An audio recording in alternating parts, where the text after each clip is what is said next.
Hello, ನಮಸ್ಕಾರ ಎಲ್ರಿಗೂ. Welcome to south ರುಚಿ ಚಾನಲ್. ನಾನು ಸಿಂಧು. ಇವತ್ತಿನ ರೆಸಿಪಿ ನಾನು ನಿಮ್ಮೆಲ್ಲರ ಜೊತೆ ಶೇರ್ ಮಾಡ್ಕೊಳ್ಳೋಣ ಅಂತ ಹೇಳಿ ಇವತ್ತು ಒಂದು ಒಳ್ಳೆ ಚಕ್ಲಿ ಮಾಡೋಣ ಅಂಥೇಳಿ ನಮ್ಮಮ್ಮ ತುಂಬಾ ಚೆನ್ನಾಗಿ ಚಕ್ಲಿ ಮಾಡ್ತಾರೆ. ಸೊ ಹಾಗಾಗಿ ಅವ್ರ ಕೈಲೇ ಮಾಡಿ ತೋರಿಸೋಣ ಅಂತ ಹೇಳಿ. ಸೊ ಇವಾಗ ನಾನಿಲ್ಲಿ ಒಂದು ಪಾತ್ರೆಯಲ್ಲಿ ನಮ್ಮಮ್ಮ ಒಂದು ಮುಕ್ಕಾಲು ಕಪ್ ಲೋಟದಷ್ಟು, ಟೀ ಕುಡಿಯೋ ಲೋಟದಲ್ಲಿ ಮುಕ್ಕಾಲು ಲೋಟದಷ್ಟು ಹೆಸರುಬೇಳೆ ತೊಗೊಂಡಿದ್ದಾರೆ. ಮತ್ತು ಮುಕ್ಕಾಲು ಲೋಟದಷ್ಟು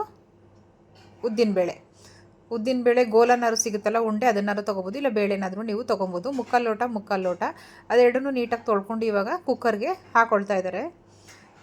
ಚಕ್ಲಿ ಅಂತೂ ಇನ್ನೂ ತಿಂತಾನೆ ಇದ್ರೆ ಇನ್ನೂ ತಿನ್ನಬೇಕು ಅನಿಸುತ್ತೆ. ತುಂಬಾ ಚೆನ್ನಾಗಿರುತ್ತೆ. ನೀವು ಒಂದ್ಸಲಿ ಟ್ರೈ ಮಾಡಿ. ಇನ್ನೇನು ಹಬ್ಬಗಳು ಶುರುವಾಯಿತು.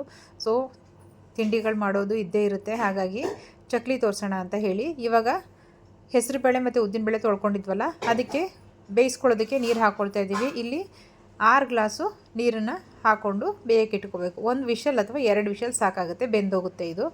ಇವಾಗ ಇದನ್ನು ಬೇಯಕ್ಕೆ ಇಡೋಣ. ಇದು ಚೆನ್ನಾಗಿ ಬೆಂದ ಮೇಲೆ ಇದನ್ನು ರುಬ್ಕೋಬೇಕು. ಇವಾಗ ಬೇಯಕ್ಕೆ ಇಟ್ಟಿದ್ದೀವಿ. ಅದಕ್ಕೆ ಇವಾಗ ನಾವಿಲ್ಲಿ 1 ಲೋಟದಷ್ಟು ಹುರ್ಗಡ್ಲೆ ಹಾಕ್ಕೊಂಡು ಅದನ್ನು ಪುಡಿ ಮಾಡ್ಕೋಬೇಕು. ಮುಕ್ಕಾಲು ಲೋಟ ಹೆಸರುಬೇಳೆ ಮತ್ತು ಉದ್ದಿನಬೇಳೆ ಹಾಕ್ಕೊಂಡಿದ್ದೀವಿ. ಈಗ 1 ಲೋಟ ಹುರ್ಗಡ್ಲೆ ಹಾಕ್ಕೊಂಡು ನೋಡಿ ಈ ಥರ ನುಣ್ಣಗೆ ಪುಡಿ ಮಾಡ್ಕೊಂಬರ್ಬೇಕು. ಪುಡಿ ಆಗಿದೆ. ಇವಾಗ ನೋಡಿ ಪ್ರೆಷರು ಬಿಟ್ಟಿದೆ. ಇವಾಗ ಇದನ್ನು ಸ್ವಲ್ಪ ತಣ್ಣಗಾಕಕ್ಕೆ ಬಿಟ್ಟು ರುಬ್ಕೋಬೇಕು ಇವಾಗ ನೀಟಾಗಿ. ಅದರಲ್ಲೇ ನೀರಿರುತ್ತೆ, ನೀರು ಹಾಕೊಳ್ಳೋ ಅವಶ್ಯಕತೆ ಏನಿಲ್ಲ. ಸೊ ನೋಡಿ 2 ಟ್ರಿಪ್ ಆಯಿತು. 2 ಟ್ರಿಪ್ ನಾವು ರುಬ್ಕೊಂಬಂದಿದ್ದೀವಿ. ಇವಾಗ ಇದಕ್ಕೆ ಅಕ್ಕಿ ಹಿಟ್ಟು ಹಾಕ್ಕೊಳ್ಳೋಣ. ಅಕ್ಕಿ ಹಿಟ್ಟು 1 ಪಾವು ಅಂತ ಏನು ಹೇಳ್ತೀವಲ್ಲ, ಆ ಲೋಟದಲ್ಲಿ ತಗೊಳ್ತಾ ಇರೋದು ನಾವು. ನೀರು ಕುಡಿಯೋ ಲೋಟ ಇರುತ್ತಲ್ಲ, ಅದರಲ್ಲಿ 1 ಲೋಟ.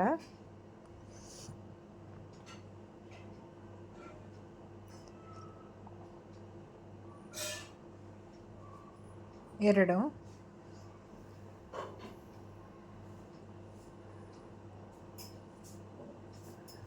3 ಲೋಟದಷ್ಟು ಅಕ್ಕಿ ಹಿಟ್ಟು. ಸ್ವಲ್ಪ ಅಕಸ್ಮಾತ್ ಏನೋ ತೆಳುವಾದರೆ ಮತ್ತೆ ಪುನಃ ನಾವು ಮಿಕ್ಸ್ ಮಾಡ್ಕೋಬೋದು. 3 ಲೋಟ ಅಕ್ಕಿ ಹಿಟ್ಟು ತೊಗೊಂಡಿದ್ದೀವಿ. ಇದಕ್ಕೆ ನಾವು ಕಡಲೆ ಪುಡಿ ಮಾಡ್ಕೊಂಡು ಇಟ್ಕೊಂಡಿದ್ವಲ್ಲ, ಅದನ್ನು ಕೂಡ ಇವಾಗಲೇ ಸೇರಿಸ್ಕೋಬೇಕು. ಇವಾಗ ಅದಕ್ಕೆ ಸ್ವಲ್ಪ ಎಳ್ಳು ಹಾಕ್ಕೊತಾ ಇದ್ದೀವಿ. ಆಮೇಲೆ ಸ್ವಲ್ಪ ಜೀರಿಗೆ, ಒಂದು 2 ಟೇಬಲ್ ಸ್ಪೂನಷ್ಟು ಜೀರಿಗೆ, ಮತ್ತು ಖಾರದ ಪುಡಿ ಹಾಕೋತಾ ಇದ್ದೀವಿ. ಚಿಲ್ಲಿ ಪೌಡ್ರು ಒಂದು ಅರ್ಧ ಟೇಬಲ್ ಸ್ಪೂನಷ್ಟು ಸಾಕಾಗುತ್ತೆ. ತುಂಬ ಜಾಸ್ತಿ ಹಾಕೋಬೇಡಿ, ತಿಂತಾ ಇರಬೇಕಾದ್ರೆ ಎದೆ ಉರಿ ಬಂದಂಗೆ ಆಗುತ್ತೆ. ಹಾಗಾಗಿ ಉಪ್ಪು ರುಚಿಗೆ ತಕ್ಕಷ್ಟು. ಇವಾಗ ನಾವು ತುಪ್ಪನ ಬಿಸಿ ಮಾಡ್ಕೊಂಡಿದ್ವಿ. ಒಂದು 4ರಿಂದ 5 ಟೇಬಲ್ ಸ್ಪೂನಷ್ಟು ತುಪ್ಪ ಬಿಸಿ ಮಾಡ್ಕೊಂಡು ಇವಾಗ ಹಾಕ್ಕೊಂಡಿದ್ದೀವಿ. ಮತ್ತು ಎಣ್ಣೆ ಕೂಡ ಹಾಕ್ಕೊಳ್ತಾ ಇದ್ದೀವಿ. ಒಂದು 3 ಟೇಬಲ್ ಸ್ಪೂನಷ್ಟು ಎಣ್ಣೆ ಬಿಸಿ ಮಾಡಾದರೂ ಹಾಕೋಬೋದು, ಹಾಗೆ ಕೂಡ ನಾವು ಅದನ್ನು ಹಾಕೋಬೋದು. ಇದಕ್ಕೆ ಸ್ವಲ್ಪ ಅಜ್ವಾಯಿನ್ ಬರುತ್ತಲ್ಲ, ಓಂಕಾಳು ಅಂತ ಏನು ಕರೀತಾರೆ, ಅದನ್ನು ಕೂಡ ಹಾಕೋಬೋದು. ಇವಾಗ ಅದನ್ನು ಕೂಡ ಹಾಕೋತಾ ಇದ್ದೀವಿ 1 ಟೇಬಲ್ ಸ್ಪೂನಷ್ಟು. ಅದು ಒಂದು ಒಳ್ಳೆ ಟೇಸ್ಟ್ ಕೊಡುತ್ತೆ ಮತ್ತು ಎದೆ ಉರಿ ಬರಲ್ಲ. ಇವಾಗ ನಾವು ಉದ್ದಿನಬೇಳೆ ಮತ್ತು ಹೆಸರುಬೇಳೆ ರುಬ್ಬಿಟ್ಕೊಂಡಿದ್ವಲ್ಲ, ಅದನ್ನು ಹಾಕ್ಕೊಂಡು ಸ್ವಲ್ಪನೇ ಇವಾಗ ನೀಟಾಗಿ ಮಿಕ್ಸ್ ಮಾಡ್ಕೊಳ್ಳೋಣ. ತೆಳು ಆಗಬಾರ್ದು ಹಿಟ್ಟು, ಒಂದು ಹದಕ್ಕೆ ಬರಬೇಕಿದು. ಚೆನ್ನಾಗಿ ಮಿಕ್ಸ್ ಮಾಡ್ಕೋಬೇಕು, ಚೆನ್ನಾಗಿ ಹೊಂದಿಸ್ಬೇಕು ಇದನ್ನು. ನೋಡಿ, ಇನ್ನು ಮಿಕ್ಕಿದಂಥ ರುಬ್ಕೊಂಡಿದ್ವಲ್ಲ ಅದನ್ನು ಕೂಡ ಸೇರಿಸ್ಕೊಂಡು ಇವಾಗ ಮಿಕ್ಸ್ ಮಾಡ್ಕೊಳ್ಳೋಣ. ತುಂಬ ತೆಳು ಮಾಡಿಕೊಂಡ್ರೆ ಅದು ಎಣ್ಣೆ ಜಾಸ್ತಿ ಕುಡಿಯುತ್ತೆ. ಹಾಗಾಗಿ ತುಂಬ ತೆಳು ಮಾಡ್ಕೊಳಕ್ಕೆ ಹೋಗಬಾರ್ದು. ಇವಾಗ ನೋಡಿ ಈ ಹದಕ್ಕೆ ಹಿಟ್ಟು ರೆಡಿ ಮಾಡ್ಕೋಬೇಕು. ಯಾವುದೇ ಕಾರಣಕ್ಕೂ ತೆಳುಗೆ ಮಾಡ್ಕೊಳಕ್ಕೆ ಹೋಗಬೇಡಿ, ಚೆನ್ನಾಗಿ ಬರಲ್ಲ. ಸ್ವಲ್ಪ ಗಟ್ಟಿನೇ ಇರಬೇಕು ಹಿಟ್ಟು. ಇವಾಗ ಒತ್ಕೋತಾ ಇದ್ದೀವಿ.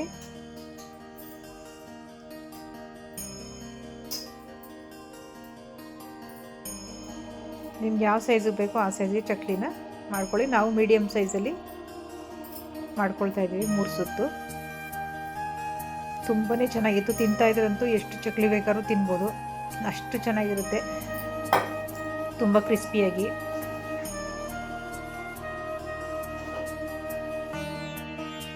ಇವಾಗ ಚಕ್ಲಿ ಎಲ್ಲ ಒತ್ಕೊಂಡಾಗಿದೆ, ನೋಡ್ಬೋದು ನೀವು.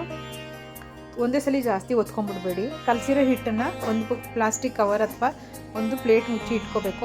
ಒಣಗಕ್ಕೆ ಬಿಡಬಾರ್ದು, ಮುಸ್ರೆ ಆಗೋದಕ್ಕೆ. ಇವಾಗ ಮೀಡಿಯಮ್ ಫ್ಲೇಮಲ್ಲಿ ಇಟ್ಕೊಂಡು ಕಾದಿರೋ ಎಣ್ಣೆಗೆ ಹಾಕ್ಕೊಳ್ತಾ ಇದ್ದೀವಿ. ತುಂಬ ಹೈ ಫ್ಲೇಮ್ ಮಾಡ್ಕೋಬಾರ್ದು, ತುಂಬ ಲೋನು ಮಾಡ್ಕೋಬಾರ್ದು. ಮೀಡಿಯಮ್ ಫ್ಲೇಮಲ್ಲಿ ಇಟ್ಕೊಂಡು ಬೇಯಿಸ್ಕೋಬೇಕು. ಸ್ವಲ್ಪ ಬೆಂದಮೇಲೆ ಇವಾಗ ಉಲ್ಟಾ ಮಾಡ್ಕೊಳ್ತಾ ಇದ್ದೀವಿ. ನೋಡಿ, ನಮ್ಮ ಅಮ್ಮ ಅಂತೂ ಚಕ್ಲಿನಂತೂ ತುಂಬಾ ಚೆನ್ನಾಗಿ ಮಾಡ್ತಾರೆ. ಈ ರೀತಿ ನೀವು ಒಂದು ಸಲ ಟ್ರೈ ಮಾಡಿ, ತುಂಬಾ ಚೆನ್ನಾಗಿರುತ್ತೆ. ಬೆಂದಿರೋದಂತ ಹೇಗೆ ಗೊತ್ತಾಗುತ್ತೆ ಅಂದರೆ, ಎಲ್ಲ ತಳದಲ್ಲಿ ಹೋಗಿ ಕೂತ್ಕೊಳ್ಳುತ್ತೆ, ನೊರೆ ಎಲ್ಲ ಹೊಟ್ಟೋಗುತ್ತೆ. ಸೊ ಆವಾಗ ಚಕ್ಲಿ ಬೆಂದಿದೆ ಅಂತ ಅರ್ಥ. ಸೊ ಚಕ್ಲಿ ರೆಡಿ ಆಯಿತು. ತುಂಬಾ ಚೆನ್ನಾಗಿರುತ್ತೆ. ಖಾರ ಅಂತೂ ತುಂಬ ಜಾಸ್ತಿ ಹಾಕ್ಕೊಳಕ್ಕೆ ಹೋಗಬೇಡಿ, ಎದೆ ಉರಿ ಬಂದಂಗೆ ಆಗುತ್ತೆ. ಹಾಗಾಗಿ ಸೂಪರ್ ಟೇಸ್ಟಿಯಾಗಿರುವಂಥ ಅಕ್ಕಿ ಚಕ್ಲಿ ನಾವು ಹೋಟೆಲಲ್ಲಿ ತೊಗೊಬಂದಿರ್ತೀವಲ್ಲ ಸೇಮ್ ಅದೇ ಥರ ಇರುತ್ತೆ. ನೀವು ಒಂದ್ಸಲ ಟ್ರೈ ಮಾಡಿ. ಮತ್ತು ನಮ್ಮ ರೆಸಿಪಿಗಳು ನಿಮಗೆ ಇಷ್ಟ ಆದರೆ ಲೈಕ್ ಮಾಡಿ, ಹಾಗೆ ಶೇರ್ ಮಾಡಿ. Thanks for watching.